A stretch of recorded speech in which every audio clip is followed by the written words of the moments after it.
Hello everyone, welcome back to Story Behind the Story. I'm your host, Courtney Rowe, and today I am joined by Andrew Wegley, who covers all things Northwest football. To kind of start things off on a sad note, though, I heard junior Parker Sampson lost a family member a week prior to the last game. So can you give us a little bit of the details on that?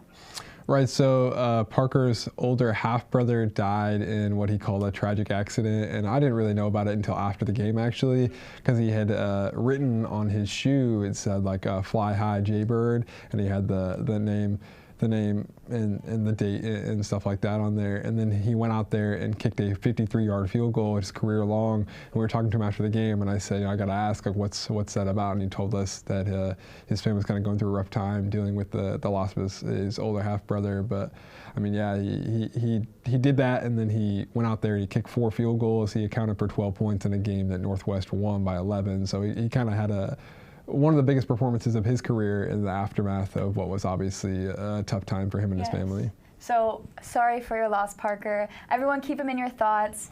And I know that for Coach Rich Wright, family is super, super important, as we saw through Family Weekend.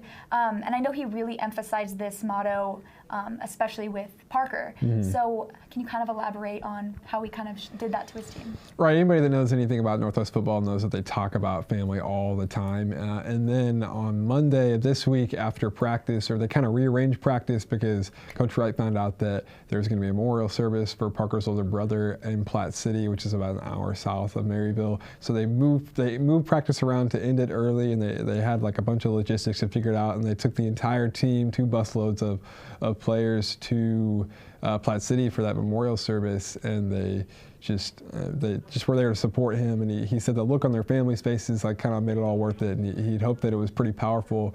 But they didn't broadcast it at all because they wanted to make sure that like people knew that it wasn't about the football team going, and it wasn't about them showing up and providing that moment. It was just about being there for their guy. Yeah, family. I know it's everything for Coach Rich Wright.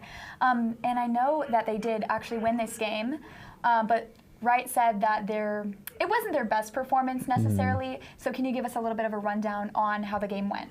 Right, so Emporia started with the ball. They received to start the game, and then immediately, I think a minute and 11 seconds later, had a 7-0 lead over Northwest, which is it was the first time Northwest had trailed in the game since the third quarter against Washburn in week 2. So it had been a while since we'd seen the Bearcats trail.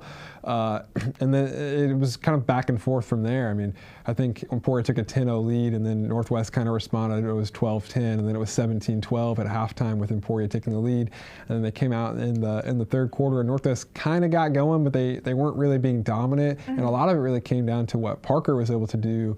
He kicked a 53-yarder, I think, and a 34-yarder, and one other one. And it was mostly a game defined by not the usual suspects. Braden Wright didn't have a good game. Amani Donadale only had a couple catches. Mm-hmm. A lot of the offense was uninvolved, but Mike Hohensee, the backup quarterback, had some big drives and running.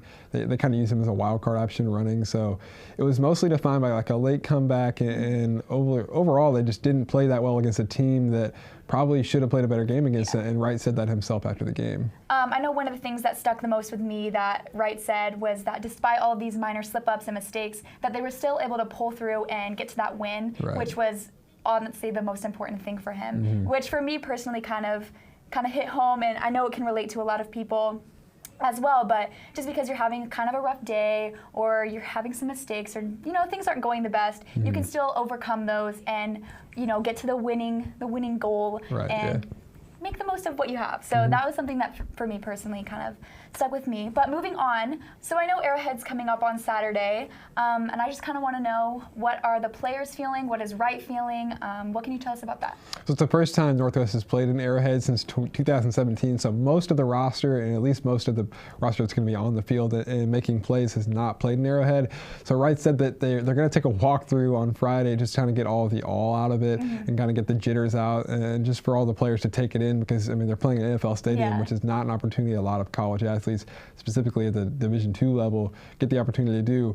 But I asked, Coach Wright, like, playing Pitt State, obviously a big game. Are you excited to go play at Arrowhead? And he said he loves it. He absolutely loves it, and that he's just excited to go down there. He said it's almost always a good game. Mm-hmm. That stadium, he said, is always loud. He doesn't know what it is about that stadium, but he said it always sounds like there's 40,000 people in there.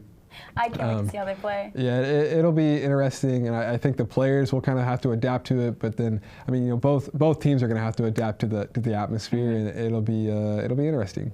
I know being on the dance team, I'm super excited to be dancing where the Chiefs cheerleaders perform.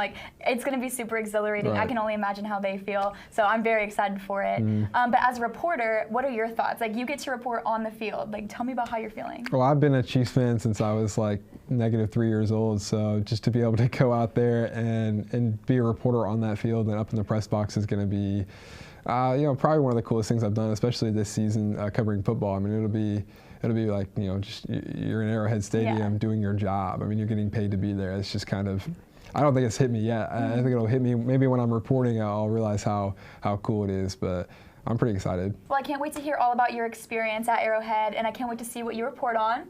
Thank you so much for talking with me today. Thanks for having me. Yeah, of course, and thank you all for watching. Catch you guys next time on Story Behind the Story.